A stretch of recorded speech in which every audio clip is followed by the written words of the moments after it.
Okay, I'd like to call the meeting for April 21st, 2021 to order. My apologies for starting at 6:11 p.m.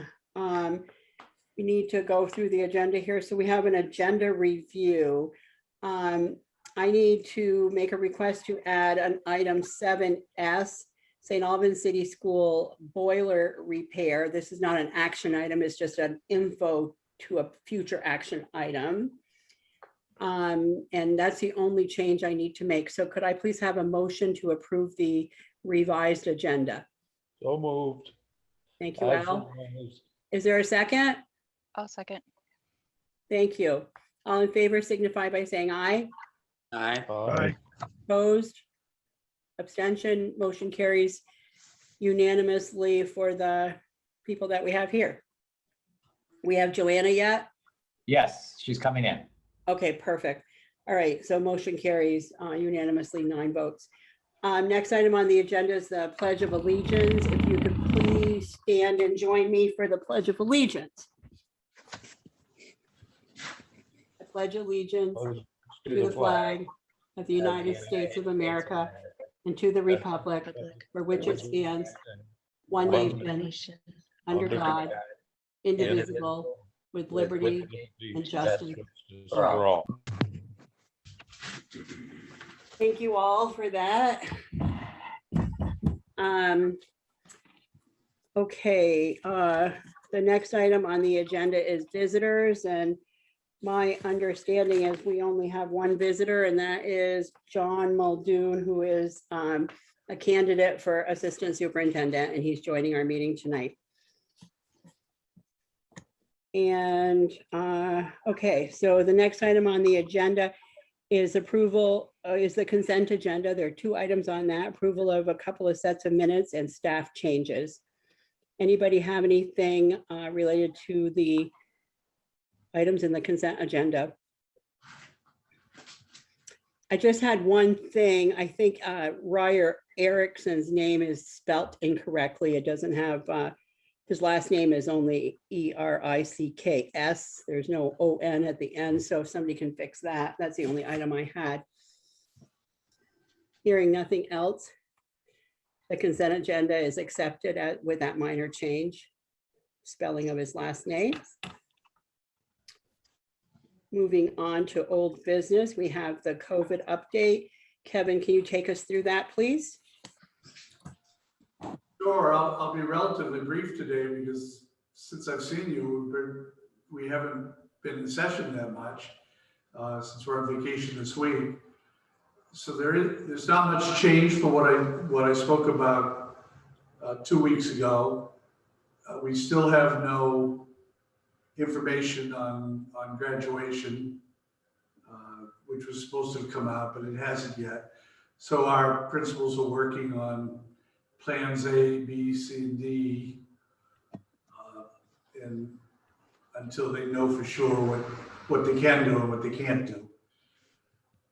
Numbers in the area seem to be going down. If you recall, 2 weeks ago, I gave you a chart that showed the schools have been pretty sky high in numbers. Before vacation, things seem to have come down some, and in talking to people in the know, the community itself, cases are starting to drop. So hopefully that's a good sign. As probably all of you know, vaccinations are now open, I think 16 and up. So we'll start getting some of our high school people, excuse me, vaccinated too, which would be nice. Our timeline hasn't changed from the last time I talked to you. At this present time, we're going to start out when we come back doing testing in the elementary grade in the schools. And after testing is done 3 weeks later, we're still hoping we could get 7th and 8th grade in 4 days a week, but we're still waiting to see what's happening with cases and how that's going. So I'm not making a promise on that quite yet. And we still believe that we're not going to be able to take care of the high school and have increased the numbers in the high school mainly because of social distance regulations, because we still can't fit in the 3 feet in most rooms. So as I say, generally it's status quo from the last time I talked to you. Any questions?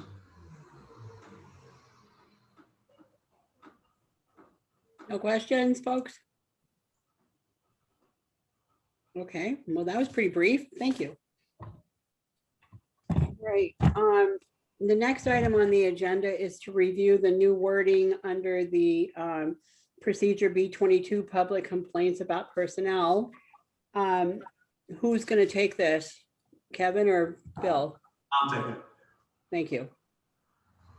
So we went back and took the board's input and made some revisions to make it more general around not just personnel, but also events or situations. And since we did that, we also changed the title of the procedure, because it's no longer public complaints about personnel, it's public complaints. So we took out the personnel aspect. But as I thought we could, we were able to do that and keep the same procedure and not add anything, any new document. We just made revisions here. Okay, does anyone have any questions for Kevin related to this procedure change? I think it meets our needs now, covers the issue that we had. And because it's a procedure, it's an administrative procedure, we don't need to go through a warning process. Do you want us to take a motion on it? You don't need to, unless you just want to make sure that everybody has seen it. Let's have a motion to approve the revision of procedure B22 public complaint as revised. Have a motion to approve that as revised, please. So moved. Thank you. Is there a second? I think I heard one. Okay, all in favor signify by saying aye. Aye.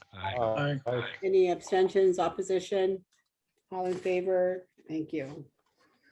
Okay, old business item C, SATEC van purchase. So I'd like a motion to approve the 2021 Toyota Sienna LE for $34,040 from Handy Toyota, please, for discussion. So moved. Is there a second? I'll second. Thank you. Okay, discussion. Can someone explain to us what all happened, please? Yes, no, I'll take that on. As you know, we talked to you about, I think 2 or 3 meetings ago about going with a state purchase. We had looked into it prior, before coming to the board for that and your approval. Afterwards, we went back to them. They could not deliver until late August, early September at the best, and it might have been later than that. So we went back out for alters. We were looking for an all-wheel drive van at that point. We then found that we could find some options if we went to a front-wheel drive van. And since these vans will only be operating when we are open for school, we thought that would do it along with some snow tires and all of that. We put it out to all the dealerships in Franklin and Chittenden County. We had folks wanting to sell us an SUV, but that did not meet the needs of the school for accessibility reasons. As you see, we have 2 bids, a Ford Transit and a Handy Toyota Sienna.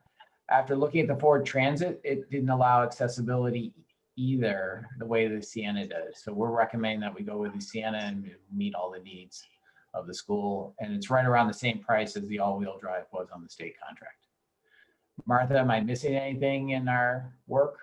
Martha and I did this as a team together, so. No, you pretty much covered it. Okay. Thank you. Anyone have any So questions? Bill, yeah, it'll be accessible for, tell me about the accessibility piece. So it's not a handicap accessible, it's not a handicap van. It's that would be accessible to a wheelchair. But we felt like if you look at the Ford Transit and the way you have to maneuver between the seats, it's much smaller inside, and that would make it harder for kids and adults to get around between the two seats in the center and to the back. So we felt that it was, and the Ford Transit, that it's actually a little lower in the Sienna than the Ford Transit to the ground, so easier to get into. So we just thought it would be easier for kids to use the Sienna than rather the Ford Transit. Thank you. And it is front wheel drive too? Front wheel drive. Front Okay. wheel drive. We'll put As opposed- 4 snows with studs on it and all that. It should be fine. Yeah, oh yeah. So what happened with the state? Because we had a chance to get an all-wheel drive, right? We did, and we wouldn't have been able to receive it. The earliest was late August, Oh, I'm sorry. but there wasn't any promise on that. Okay, thank you. Anyone else have any other questions for Bill? Okay, are we ready to vote on the motion? All in favor of the motion to approve the 2021 Toyota Sienna LE for $34,040 from Handy Toyota, signify by saying aye. Aye. Hi. Any opposition? Any abstention? Motion carries unanimously. Thank you. All right, moving on to new business. We have a food service contract renewal. I'd like a motion to renew the food service contract with the Abbey Group for discussion, please. Thank you. Is there a second? I'll second that. Thank you, Jack. Okay, we have a motion and a second. Let's discuss the food service contract with the Abbey Group. Martha, do you want to take us through that? Yes, so last year we put it out to bid for the FY21 school year, which is a requirement through the child nutrition program that you can only renew a contract for, or you can hold a contract for only 5 years. So FY21 was our first year on our new contract.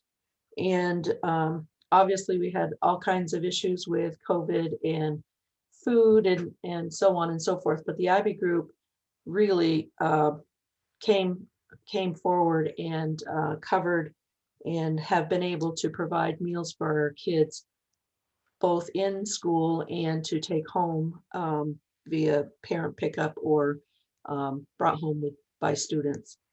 So we are looking to have the first renewal for FY22 with the increased rate based on the actual contract, the way it was drawn up. Okay. Does anyone have any questions for Martha or any of the administrators related to this? Okay, Just one question. How many years is this for, Martha? This is for 1 year. You can only renew it 1 year at a time. So this is only for FY22 at this point. Gotcha. Okay. Thank you. That was my question. okay. So all those in favor of renewing the food service contract with the Abbey Group signify by saying aye. Aye. Aye. Any opposition? Any abstention? Motion carries 900. Thank you. All right, 7B, we have the educational support professional master agreement. I think it's the educational support staff. That should say professional master agreement. It's your attachment 7B. I'd like a motion to approve the educational support staff professional agreement as negotiated for discussion, please. So moved. Is there a second? I'll second. Thank you. Okay, we have a motion and a second discussion. Nina and Bill, can you take us through that a little bit? Sure, Nina, you want to lead or you want me to? Go ahead, Bill. No. Go ahead. So yeah, the overall increase to the district, cost to the district is 3% for this. There are a few changes. We added a couple, and within that cost is to add 2 days of sick time. So that was actually 0.25% of the cost. So the salary increases at 2.75. There was a little bit of change in vacation days for 1 year of experience. Just adjusted it a little bit there. And we also added a behavior interventionist and a personal care attendant bump for folks that are doing that work with kids one-on-one.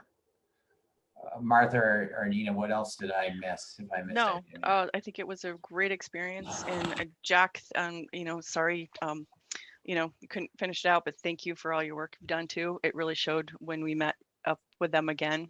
They were really appreciative of the details they got throughout the conversations. So it just made it really easy, and they understood. Really wasn't a lot of back and forth. I think our caucuses were only like maybe 20 minutes most. So again, I thank you, Bill, Martha, Kevin, and everybody that was involved. It was a really good experience, and I think we came out all very happy for this one. We'll be back in it again pretty soon, but I think for this it turned out well. Thank you. Thank you. Anyone have any questions for the team? Okay, everyone in favor of approving the educational support staff master agreement as negotiated, please signify by saying aye. Aye.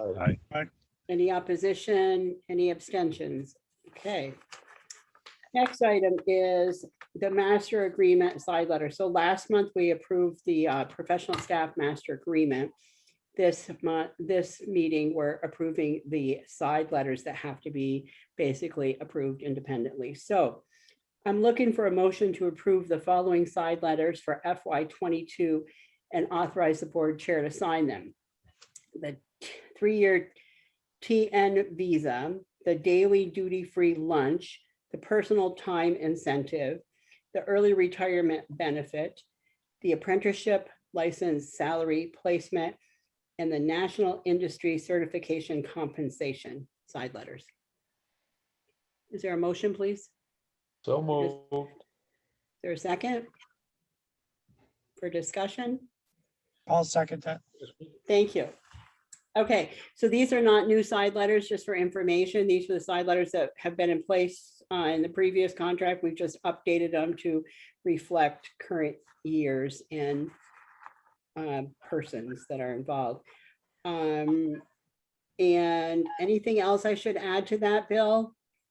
This is really just in cooperation with the master agreement. That's just Right, we had agreed in the negotiations, we actually should, that these would go along with the contract, so it just made it easy, and also we pass this along to them, we can work on a multi-year contract to see what we Right. include and what we don't include. right.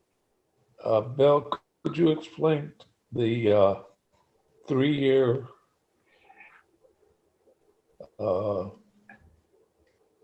letter of agreement that says we agree to a 3-year, trying to read that. That the TN visa. So that, no, it's, are you talking about the retirement one, Al? Yeah. Yeah, so that was, I want to thank you, Al, for pointing out that mistake. You sent that in yesterday, and for that letter has since been revised to say a 1-year agreement. It was a holdover from 2 years ago when we did have a 3-year agreement with that side letter. Yeah. And it actually didn't get caught last year, either by the association or us, that one word. So it really should say 1 year. Thank you. So many people have seen those letters, and you're the first to catch it, Al. So that's pretty good proofing. Thanks, Al. Yeah. Anyone else? Peter? Can't hear you.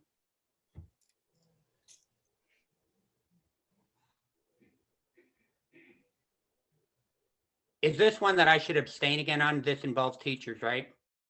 It does involve teachers. Okay, I'm going to obviously abstain for conflict of interest purposes. Okay. Can I just enter something? Yep. Peter, Yes, if that were the case, you have now stepped away from that position. You're now in another position. To step away from voting, and I don't mean, I know what you're thinking. It's saying that if you don't believe you can vote fairly and honestly, then I would say recuse yourself. But because you were a teacher, does not exclude you at this point from, Al, that's not his reason. His son is a teacher at city school and stands to benefit from any decision he makes. oh, I didn't realize. Yeah, Thank you. and it's also Katie's brother, who's the same teacher. So that's their reasoning. Okay, Thank you. Thanks, Nilda. Sure. not a problem. Sorry, Thank Peter. you. Okay. So we have a motion and a second. We've had some discussion. Any further discussion needed? Okay, all in favor of the motion to approve the side letters that I listed earlier with the corrected 1-year TN visa, please signify by saying aye. Aye. Aye. Any noes? Any abstentions? Raise your hand, please. Okay, so Katie and Peter. Brenda, do I have to take a roll vote? Yes, please. All right, I'll do that. Jack, Aye.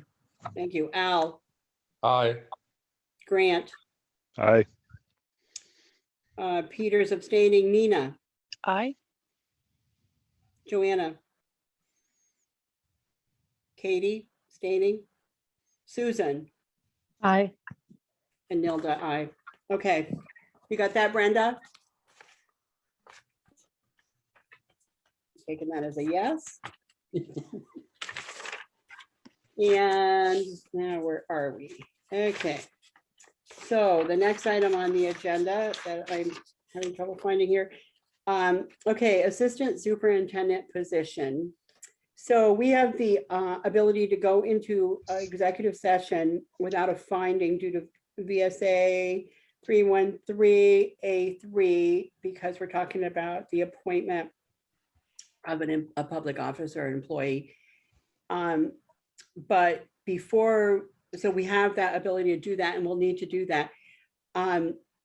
Bill and or Kevin, we do have Mr. Muldoon here in the room. Should we do anything now to have him introduce himself or should we wait till, because he won't be going into executive session with us. So how should we handle this piece of it? What we were planning on doing is I was just going to introduce John. And for the miracle of technology, John is drinking coffee in Shanghai, China. And it is coffee, right? It's too early in the morning for anything else. 12-hour difference. And I thank him for being on today. And he knows that we will be going into executive session to discuss his appointment. And when we come back out, should the board like, we can have John come back and just say a few words. Okay. Sounds good. Okay, so we'll handle that in executive session later in the meeting. And now we're going to move on to item E, which is the recovery process presentation. And we've assigned that to Bill. So Bill, I'm going to let you just take us through. Do you have a PowerPoint or something? I do have a PowerPoint, so I'm going to share my screen, Nilda. Okie and- doke. What? Okie dokie. Okie dokie. And I hope to keep this somewhat brief but comprehensive, and I'm willing to take questions. And just wanted to kind of update you on the work of where we're at. So I'm going to share my screen. I'm assuming all of you can see that. Good. I heard someone say, yep. Yes, I get it. That's good. All right. So as you've all heard from either the governor's updates or in the press, we've had several fundings and Recovery Act work that's come from the federal government. In turn, they're partnering with the state agencies of education, and we're all required in Vermont to submit a plan for our use of those funds. So tonight, I want to go over 3 things for you. We're in the midst of that here. We've been going since the beginning of March. But I want to introduce you all to what Vermont's recovery framework is and how we interact in that here at Maple Run. Provide an overview of our work so far and where we've gotten to date. We have the plan is due in June, so it's a very, very tight, fast timeline. And understand what we have for available resources. So I'm going to kind of go through this. The Agency of Education has broken up the recovery plan into 3 major domains, and it's around social emotional learning and student well-being, engagement, and academics. So as we work on our plan, we need to address those 3 areas. And at the same time, when this came out in the beginning of March, they gave us a timeline to form a recovery team by March 15th and submit who that was and who is on that team. By April 15th, which was last week, we had to conduct a needs assessment using data.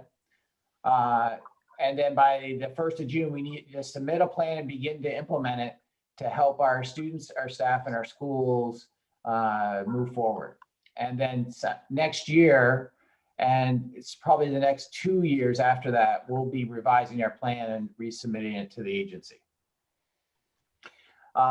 So I talked about that we were required to put together as they called it, a recovery team. We renamed ourselves Envisioning Team. And that's thanks to one of our members. But I'm coordinating this work until June 30th. And then when I switch roles with Kevin, the new assistant superintendent will be taking on the coordination of this work. And it falls right in line with the work with the consolidated federal grants.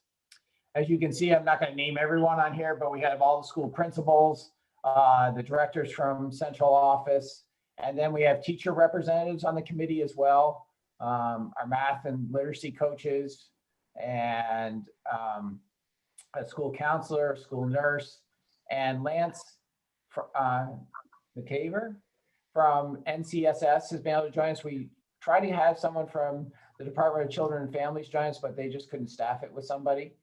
That's Lance Mateer. Mateer's is. Thank you, Jack. Names and I sometimes just don't get along. No, that's okay. And in addition, what I'd say is our structure, while this shows the district structure, I'm not going to go to it right now, but you can see we're involving each of the leadership teams at each school. So there's about 50 people in Maple Run that have their hands in this in some way or another, each of the leadership teams at each of the schools. And then, so our key principles that we're using for this work is equity, ensuring all students receive what they need to be successful and are connected to our community. That this is really the first time I can remember in my career of having these type of resources at hand to help improve our school system and help kids. It's really incredible opportunity that we have, and that we don't look at this as a one-year fix. I'll talk about it more later, but we'll have access to the funds until 2024. So we see this as a real opportunity for our work within the school system. So, and when those funds go away, we'll still be still implementing this work. And then I see, in talking with the team and myself, and also others and other supervisory districts and unions, we see it as a real chance to collaborate with either our local community, our regional neighbors, and state and federal partners as well to help implement the plan. Just today, I was on a call with Bernie Sanders and the governor and a few other folks, and they were talking so much about how agencies within state government are willing to help out, from Fish and Game to labor to others that can help provide supports for kids. And two of the big levers for our change that we're looking at, and you've heard a lot about this, is MTSS, our multi-tiered system of supports, and Act 173, which first came out as a way of refunding or restructuring the funding for special education, but also requires that students go through a system that identifies best practice interventions to support kids in regaining their learning, and that they're identified through education support teams. So these are really our two kind of key leverages from Vermont's education quality standards and statutes that are helping making the changes that we need to make anyway that will really help in this recovery for all of our students. The team talked for a while, and we really wanted to say, what's the goal of this team? And I'm just going to read this straight to you because I think it's a lovely piece that Stephanie Ripley, who's here tonight at the meeting, she was able to compose. But while COVID-19 has challenged all of us, it has shown how resilient we are. Using connections with our partners in the mental health, business, and education communities, students and teachers will have equal access to the supports and systems they need as we move forward into a new learning landscape. And that's one of the real opportunities that we have here, is really to really look at the learning that we need for the 21st century. That's been used a lot for the past 20 years. But what's really in the past year and a half, we've had learning redefined for kids in the past 18 months. And it not just the academics, but now also the social, emotional learning and well-being pieces. While those have been there before, they've really been emphasized during the pandemic. So the work we've done to date as a team is really to kind of learn about what we need to do for the planning requirements, collect data both on the Maple Run systems and our students, how they're doing, brainstorm possible actions, and then we created all that and put into a needs assessment that went to AOE this past week. In those 3 domains that I said earlier that AOE is asking us to report on: social, emotional learning, well-being, engagement, and academics. So for each of these areas, I'm just going to touch on a couple of these bullets, but really what we saw from our data, we did an inventory with all our teachers of all of our students on the in-service the last Friday in March. And we asked how the kids were doing behaviorally, social, emotionally, engagement, academics, and was it a new concern or one that was existing before the pandemic? And what we learned is our social emotional learning numbers are high, but they were high before the COVID pandemic. They really haven't changed much. They changed just a little bit. And so that really kind of started to think about what do we need to do. And we've also experienced that smaller group sizes have really had a positive impact on kids. We've had a lot less behavior referrals, and we've been able to find that changing some of the structures have helped in our schools to lower the transitions has been a big impact as well across the entire system. So some of the things that we want to develop a social emotional learning curriculum for all teachers to implement in their classrooms. We need to have a data system to collect the information on that and be able to link it to students, staff, and families, and develop that instructional system and provide PD for our teachers so they can provide that instruction. In the area of engagement, we've really learned that engagement needs to increase in our classes. One of the things that we found is about 30% of our students, as identified by our teachers, are disengaged. That doesn't mean they're not there, they're just not engaged in the classroom. So when we look at our attendance rates, we have about 19% of our students right now at the end of March through the pandemic have had 15 or more absences. So that really hasn't changed much from the year before. We looked at our absence data right before the pandemic, and then this past year, equal amounts of time. The absences really haven't changed that much. So we need to look at some of our availability for kids to be able to access school, not just during our school times for when the buses run, but before and later on in the evening has been something that's been looked at. And then look for better before, after, and summer school opportunities for kids, just to get for engagement. And then you can see that last piece that's there, 52% of our children right now under 6 years old are living in poverty. It's one of the things that we're really taking a look at. So we've really looked at increasing student voice throughout everything. How do we increase the homeschool connection and community involvement for every student? Provide access to before, after, and summertime programming. All the principals right now in all 4 schools are quickly ramping up summertime programming for this summer. They're that started before we got into the plan. We just had to get that going. And I can tell you that all the schools have something planned for kids. They're still building it right now today. Increase our pre-K. Some of our pre-K data is starting to show that full-time students, that's really being effective. And then just providing more flexible learning platforms and pathways for kids. In the academics, we really need to kind of, and this is work that's in the strategic plan right now that we were starting, that we were really starting to focus on last year, but was really starting to look at a common assessment system that helps us make instructional decisions. That's a common horizontally across the grade and vertically aligned from pre-K through 12th grade. That we know we have academic achievement gaps in our historically marginalized populations, and COVID is just making them wider or bigger. And we need to have some common ways to deliver our first instruction in the classroom and to get to there. And to really focus on literacy and math for that. So we've talked about, on the right-hand side, you'll see something very similar to the social emotional learning, developing that curriculum, really creating that data system to link and track student performance, and then explicitly teaching those skills and providing professional development to our staff in those areas. One of the major levers for us that we found successful, and the research backs this, is having teacher coaches or instructional coaches embedded in our schools. And the good news is we have those, and it's just trying to provide more access to them.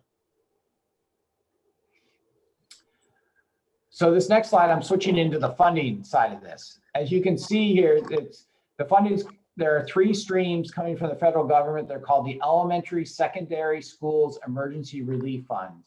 If you hear me slip in the acronym ESSER, that's the fund.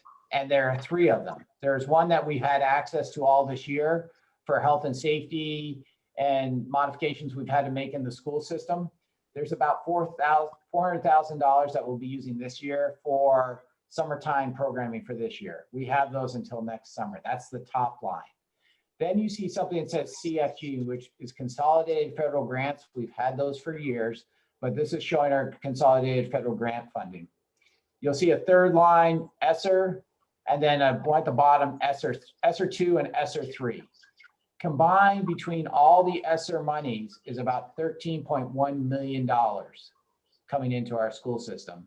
As you can see, the ESSER 3, we are able to use the funds and pay it out by up to September 2024. So while we're still learning about how all this is going to function through state government for us to be able to access the funds, we have been able to access ESSER 1. And I know Martha says I think we've had some money come back on that already, but we've been able to already use those funds. For ESSER 2 and ESSER 3, we're still learning about how the money is going to flow. The plan that I'm talking about that our envisioning team is putting together is so we can access ESSER 2 and ESSER 3 funds. But there's really been a big essential question that we've had as a leadership team and as an envisioning team. And I kind of freehand drew this graph on the computer. If you look at everything that's underneath the curve there, that's to represent the $13.1 million. The question, our really essential question for these resources is, how do we put things in action that will improve the system and improve outcomes for kids and provide students and families support without in July 1st, 2025, we see a drastic reduction in funding. So then at that point, we have to pull away programs or reduce staff. That's our real challenge right now. We can think of plenty of things to do, but we're not going to have continual funding after when we enter FY25. So the question, our real question that we've been trying to figure out, what are those things that we can do now to make the system better? So we've been talking about what some of you may know is called the implementation hump, which means there may be increased costs to put a new system in place to replace an old one, But at the end, once that new system is up and functioning, it might be the same cost or lower for that system to operate. So we're starting to ask those questions. Here's resources to change the system from the way it looks now to make it perform better. And so what you see here by this graph is that I've been saying to everyone, when we hit FY25, the difference in the budget for this fiscal year coming, FY22 and FY25 shouldn't be any difference than the CIP or the cost of the inflation rate or the consumer price index cost. So, which is lower than what our, you know, right now we're running about 1.3%, and we have been for several years. So really trying to stress on folks, we can't drop off a cliff and, you know, we can't go hire 25 people and then say to them, you know, on June 30th, 2024, we'll get used to all they're doing. And then we have to have those folks leave and we haven't changed the system.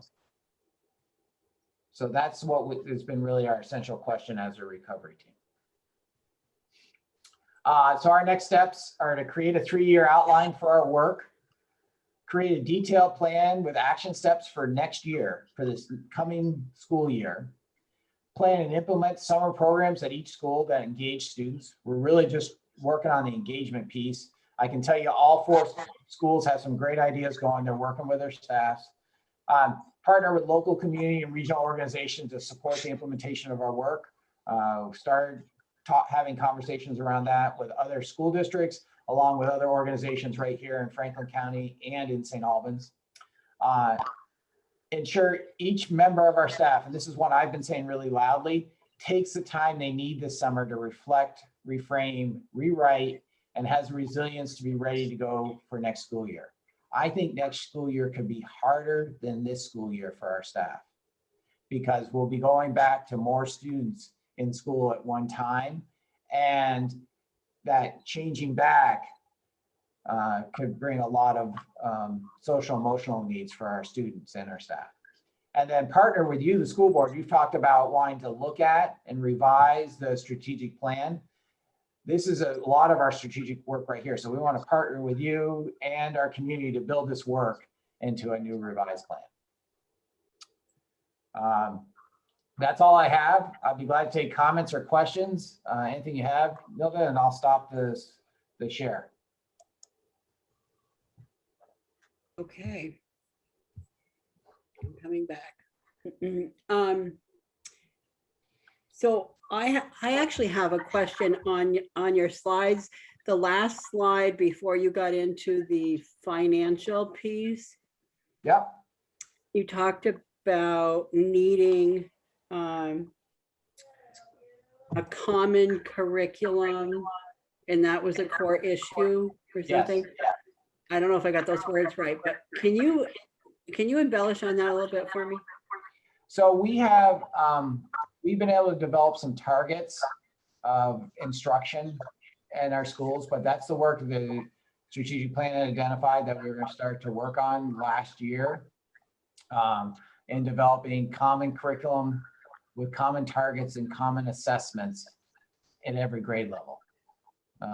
And so we want to allow it to be flexible enough so that the teacher has the ability to adapt their instructions for the students they have in front of them, but that we know for at the end of, let's say, 3rd, 4th, and 5th grade, a student can perform standard operations with fractions. I'm just giving you it's more of a learning target, but I'm doing it off the top of my head, so I wasn't really prepared for that piece of it, but that we really align it vertically and horizontally, that our classes are all going for the same targets at each grade level, but at the same time, we want to be able to be flexible enough to meet the diverse learners we have in our classrooms as well. Mm-hmm. It seems like for the way too many years I've been on school boards, this has always been kind of part of the goal. That whole, you know, common curriculum and assessment kind of thing, but I guess that's the nature of the work. So anyone else have any questions for Bill? Peter? Bill, I just want to tell you that I'm very pleased that you spoke to the cliff effect, because this sort of situation always reminds me of the person that wins the lottery and then buys a house that they can't afford the taxes on. And I'm very pleased that you're cognizant of that and very aware of it and trying to avoid it. I think that's tremendously important. Thank you, Peter. Yeah, it's one of my key pieces. I don't want to get us falsely optimistic and then we build something that actually in the end will be hurting kids more. I agree with your outlook. Thank you. Thank you. Grant, I think you had a question.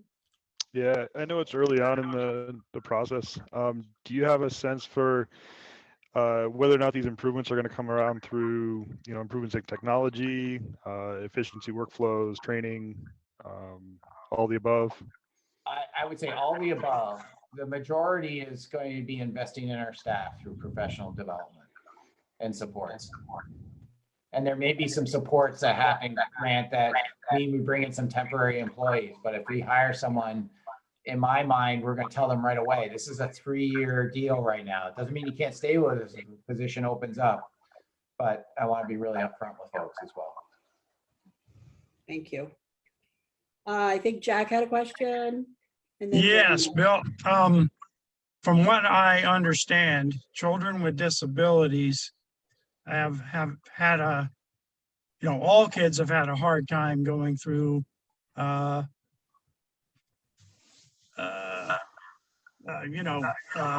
various styles of learning, from in school to over Zoom. Children with disabilities even have a harder time. In your early team, have you connected with any agency that deals with children with disabilities at all? Well, Andrea Rasick, our special ed director, is on the team. And she's been heading that conversation along with Lance helping us from NCSS and then Alexis in her work with student support. So it's been front and center in the conversations. Okay. Thank you. Joanna? I just wanted to echo what Peter said, that I'm excited to hear your trajectory with that as well, Bill. My question was, I was surprised to hear that you said that there wasn't any additional or more SEL problems than there were prior to the pandemic. My question is, how did you, what data did you use? How did you differentiate between before and after? So we asked the teachers about that, and we gave them some definitions of what we were looking for, social and emotional, and they responded in a teacher survey that way. So it's anecdotal then. Yep.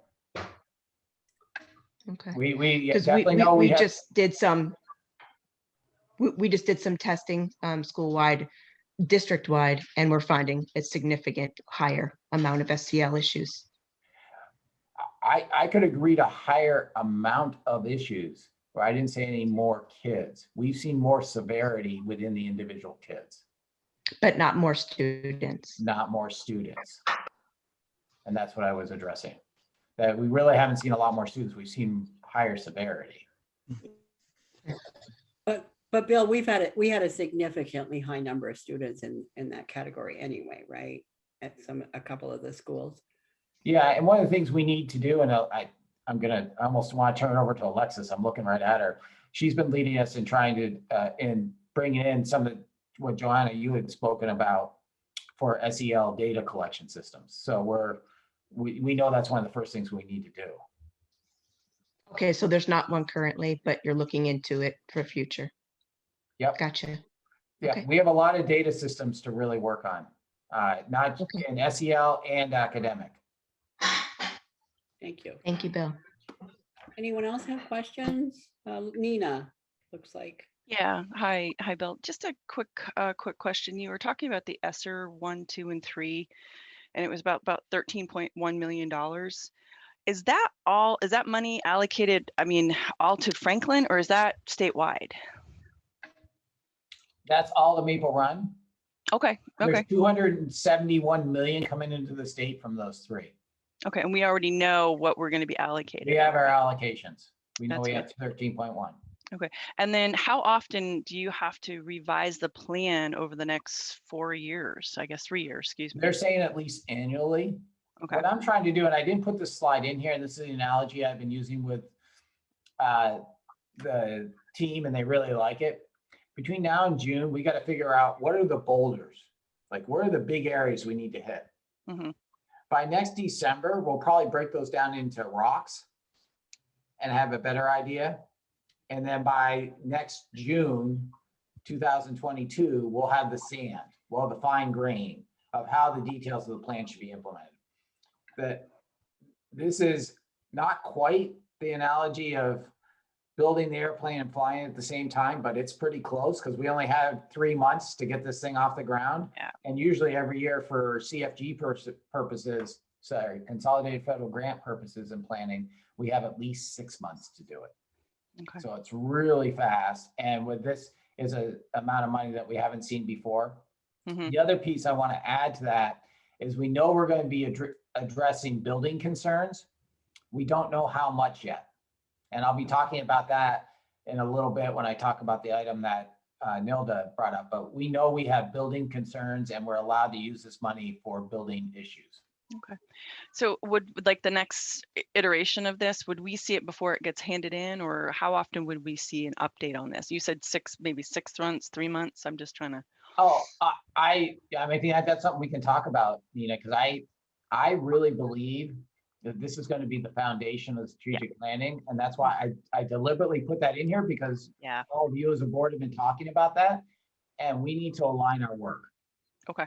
This is our work in the school district at least the next 3 years. I think it's going to be 5, and really become the foundation of the work we do. Yeah, I mean, we don't have to talk timelines now, but I really would like to make that a priority to make sure that we're kind of given, and if anything we can support and help, because this is going to be big for, for MRUSD, and any way we can help, so we're not, so we're kept up to date would help us know how we could support you better too. So, I can work with Nilda and Kevin on that. Awesome, thank you. Thank you. Sue, Grant, did I see your hand a little while ago? Again? Yeah, I have one more question. Okay, go ahead. Then I'll Okay. get you, Susan after. Yeah. So when you summarize the amount, and you put out a big, round number like 13 million, it seems like a lot, but over 3 years, that is a single-digit percentage of our normal budget. Is it enough money to do everything you want to do? I don't know yet, Grant. Okay. I don't know. That's the best answer I can give you. Okay. Susan? So I was going to ask the same thing, 13 million over, so that would be about 3 years, a $200 million budget isn't a huge amount. And so I was just going to ask the question that Grant did. But my other question is, when you say some of this money or some of the funds could be used for building issues, I'm assuming that's building issues related to COVID in terms of the HVAC system and not your regular maintenance and repair and all of that. Okay. No, it has to be related to health and safety and wellness of students, is the way it says it in the specifications from the federal government. Right. Any other questions, folks? So I agree, Bill, that we should talk about coming up with sort of a schedule of touch points along the way so that the board can be kept abreast of the progress. So we don't have to do that right now, but let's just put that on our list of to-dos. Yeah, I'll put it down here and you can too, and we'll. Right, and then we can maybe at our next meeting share a plan of Yep. how often we're gonna, or you guys are gonna share the info so that we can, sort of have a predictable schedule. All right, anything else related to the recovery process presentation? If not, I'm gonna move on. Okay, thank you. So item F is the new item that we added. It's the St. Albans City boiler repair. And I think, Bill, you're taking this? I am taking this, and I just wanted to alert the board about, this will be an item on next meeting's agenda. And I know at Saks right now, we have 2 boilers that are leaking that we've repaired several times. And our engineer has said to us, the best thing to do is replace these. They're over 20 years old, the boiler themselves. Back in 2011, we had new burners, gas burners put into them. But the boilers themselves need to be replaced. It could be a 6-figure, over $100,000 repair. We just don't know. We're out for bid right now, and the bids will come back the morning of the board meeting. If we waited till the 3rd meeting in May, we don't think we would get any contractors, because everyone that's doing any type of building work right now with all, because not just the schools have access to the recovery money, but so do municipalities and others. And in working on the 2nd year of the BFA project right now and talking with the contractors there, they said everyone's booked. They can't find people to do work. So we will probably have to go at a pretty fast. I know that sometimes the board likes to see these in 2 meetings, and I'm sorry, but would need to just bring it to you that night after the bids are open in the morning. We appreciate the heads up. So here's a dumb question. Can you put replaced burners into new Yes, boilers? we can use the old burners if we want to, and we have an option to do that or to replace them. I think I'd have to go back and look at the RFP, but I remember 4 weeks ago when I talked with the engineer and said, could we have that as an option to see, what's the cost for new versus using our old? But I'll have to go look at the RFP to see if it was put in there. I just frankly have forgotten, Nelda. I know we had the conversation. I mean, you said 2011. I don't know a lot about this type of work, but my understanding is burners last a really long time. But that's just what I've heard at the hospital. Yeah, I don't know. And this is getting past my technical expertise. I just want to make sure we missed that. The fact that I'm even saying these words out loud is past my expertise. So. All right, so you folks will be stay tuned for info on the boiler repair. Okay, moving on to other business, item A. I need a motion to approve the warrants, acknowledging that passage of this motion will act as individual board members' authorization of their signature on the warrants. So moved. Thank you. Is there a second? Was that you, Peter? Did I see you raise your hand? No? Okay. But I'll you're second. now, I think Peter did second it. Sorry, Grant. I think Peter beat you to Okay, it. you're good. Okay, we have a motion and a second. Any discussion related to the warrants? All in favor of approving the warrants as noted in the motion, please signify by saying aye. Aye. Any oppositions or abstentions? Hearing none. Okay. All right, we're going to move on to superintendent's report. Dr. Dirth, do you have anything you'd like to add to your COVID report with new information? Well, nothing on the COVID report, but starting this meeting, I'm going to discuss a little bit during the superintendent's report, legislative updates. Now that the legislature is in session and getting to the point of making decisions. I'm not going to do it all at once. I thought I'd do it over a period of time so it doesn't go as long. So today I thought I'd do at least one of the things that are pretty much done for the short term. And that is the educator pension system. If you don't already know it, they've decided, they had come up with a plan. The state treasurer had come up with a plan that went over pretty much like a lead balloon. And the legislature made the decision to put it on hold and set up a committee to discuss it over the summer to see what's going on and what they should and can do. As you probably know, there's a huge deficit in the pension plan right now, typically because it has been funded since the 1990s for about 10 to 15 years. And now they're worried about it. So they have to decide how to pay for it and to get the money back. And they're going to take it slowly instead of trying to do everything at once. So that's it for today. Any questions for Kevin related to that information. Okay, moving on to board announcements. This is our opportunity to make any announcements we'd like to make. Usually there's something that Susan has to report related to a sporting team.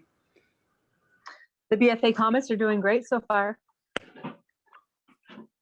Thank you. Miss going to the games. Yep. Anyone else have any board announcements? Peter? Nilda, I just want to thank you and the vice chair and the admin team for the new board meeting that we had. It was great to meet in person, and that was extremely helpful to me. Thank you. It was very, very good, very well run. Thank you. I had something. I just wanted to thank the Abbey group. I don't think I meant to do that because I think Martha put a little note on the item there. So thank you for everything they've done throughout the COVID too. I know it's been challenging, and I think they've really stepped up along with all the help that has gone with it with all the schools.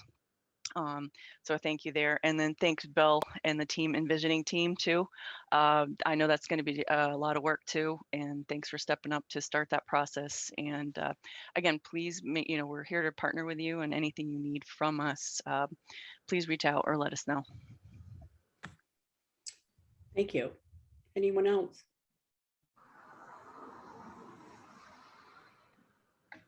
Okay, concludes board announcements. Item 8 is agenda items for future meetings. We have implicit bias training. We have the recovery update, I guess. The 5-year plan and the IT study, retreat dates and agendas. I really want to have a retreat this summer when the world comes back together. I'm hearing it's going to be after the 4th of July. Any other items that we want to put on future agendas that are not on this list? Susan? When do we hear again from the SRO committee? So the SRO committee is having their last meeting on May 27th, I believe, and then they're presenting their recommendation to us. And is it the first meeting of June that we're getting that recommendation? It wasn't clear to me when I had my last communication with Emma. They moved the April meet, they had to move a meeting because of school vacation. There were too many people away. So that kind of changed the cycle a little bit. I can verify with her that we're going to have, I want to have it the first meeting of June. So I'm just going to ask for it for the first meeting of June. Does that work for you guys? Because they're going to have their last meeting May 27th. And I think that's on the agenda for that meeting for them. So they should be able to turn that around to us in a few days. Is that reasonable?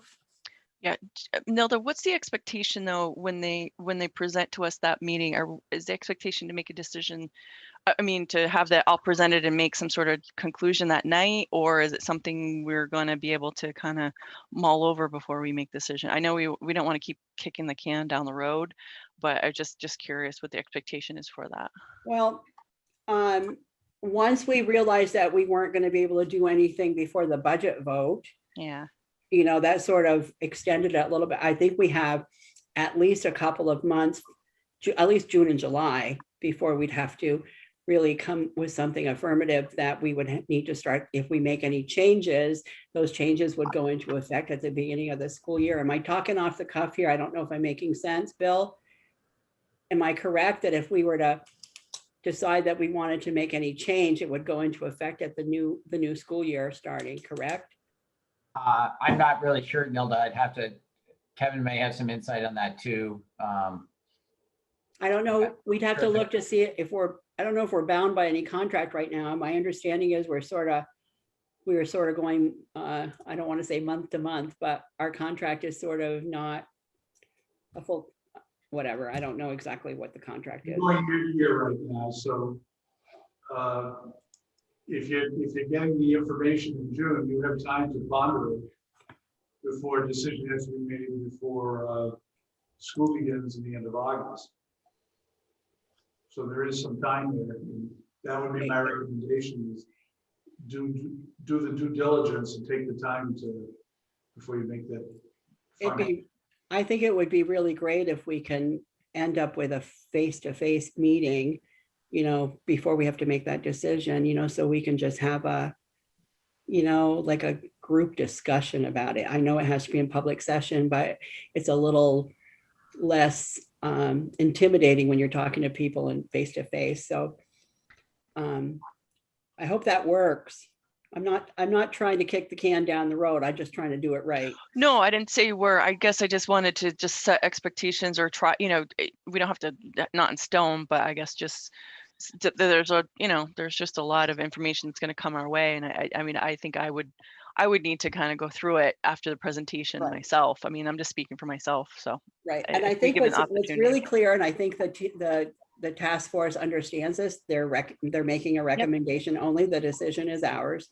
Mhm. And we can take any form of their recommendation, pieces, parts, the whole thing, none of it, or make up our own info based on what we hear from them. So we've got a lot of opportunity once we get the report from them. Yep. And they're doing a very thorough study. So, I mean, I think we have to give it a thorough look-see to make sure that we do the due diligence required. And are we going to be getting something in writing from them too? I hope we do get something that is tangible, because I'm kind of that kind of learner, so I need to have that kind of stuff that I Well, can touch I'm and sure read we and can feel. request that. I was just going to say that, Susan. It's just, if it's not already on their minds, if we could kind of put it on there. I have to connect with Emma because we need to connect for the last part of her contract anyway. Okay. And she had a laptop issue actually. And so did I, but I Sorry to think hear we that. both resolved our issues, so.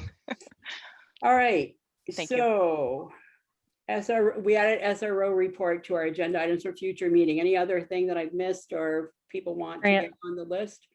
Yeah, just Grant. we Grant? heard about the great COVID, not recovery. What's the word, Bill?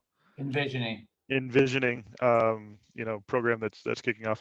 I think we should have a cadence for updates on those. I don't think it needs to be every time, or maybe Yep. even monthly. I would propose quarterly. Yep. Does that sound right? More or less frequent, Bill? Yeah, no, I'm right with you, Grant. That's why I wanted to talk with Nilda, but quarterly sounds just about right to me. Okay. Yep. So when you were napping earlier, Grant, we did discuss that we were going to have a. Oh, when I stepped away, let the dog out. Sorry, But anyway, but at least I'm glad to hear that great minds. I was think gone for like alike. 2 seconds. That's okay. All right, do we have everything that we need to discuss? Okay, so I need a motion to go into executive session. We don't require a finding under VSA 313A3 for the appointment or employment of a public employee. So I need the motion to go into executive session, please. So moved. I need a second. I'll second. Okay, for discussion, I need a couple of things. Who do we need to have in executive session? We need Bill, myself, Heather Ann, and Sarah. And there will be another person coming in, Polly Rico. Bill, I believe, is texting her now. I am. And these are members of the search committee. Yes. Okay, now at this point, do we want Mr. Muldoon to say anything, or do we want to wait? I feel like I'd like to have him like say hello, because it just feels weird that he hasn't had the opportunity to say anything, and we're going to go discuss him. I don't know if that's not proper procedure, but That's fine. can we just have him give us his, a name and a couple minute intro, please? So Mr. Muldoon, please. Thank you. I'm really excited to be here with everyone tonight and to get the opportunity to introduce myself. I understand you've had some snow lately, which is exciting. I haven't had any snow in the past 2 years that I've been here in Shanghai, so I'm a little jealous. But my name is John Muldoon. I'm currently working right now at the American Consulate sponsored school in Shanghai, Shanghai American School.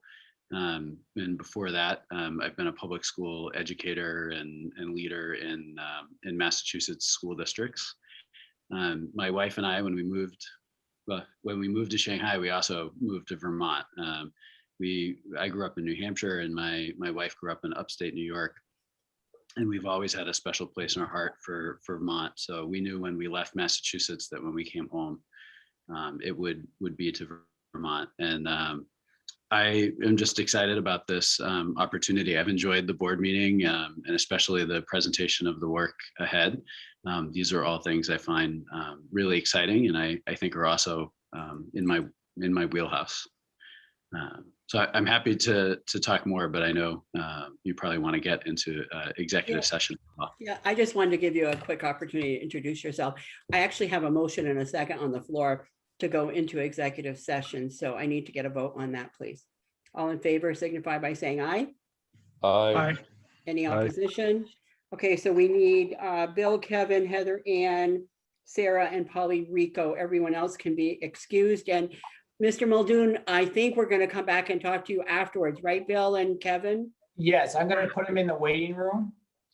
Okay, Brenda, can you make sure Bill gets to be host so we can get him back?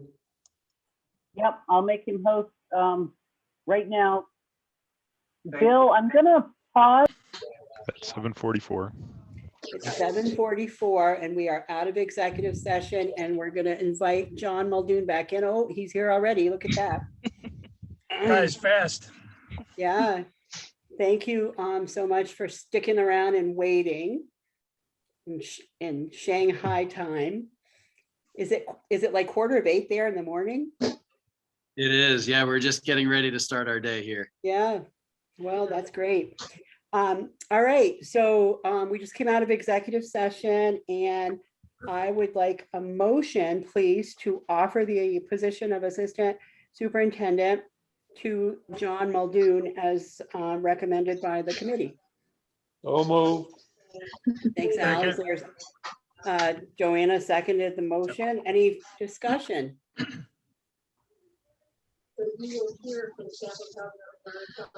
They said you were a catch, John, and that we needed to hire you ASAP.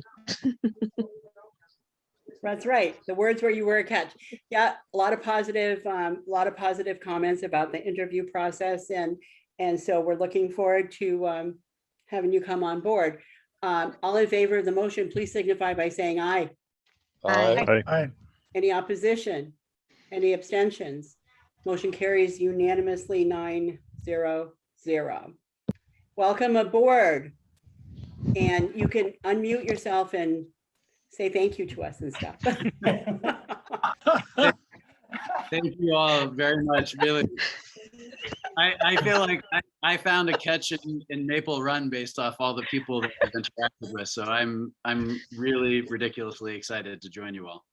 Great. Thank That's you. good. Looking forward to it. Here, We're looking John, forward to it. We give Yeah, you a we view of have the snow, John. There you go, John. There you go. Yeah, so those of us that have been around all winter aren't so thrilled about what's going on outside right now.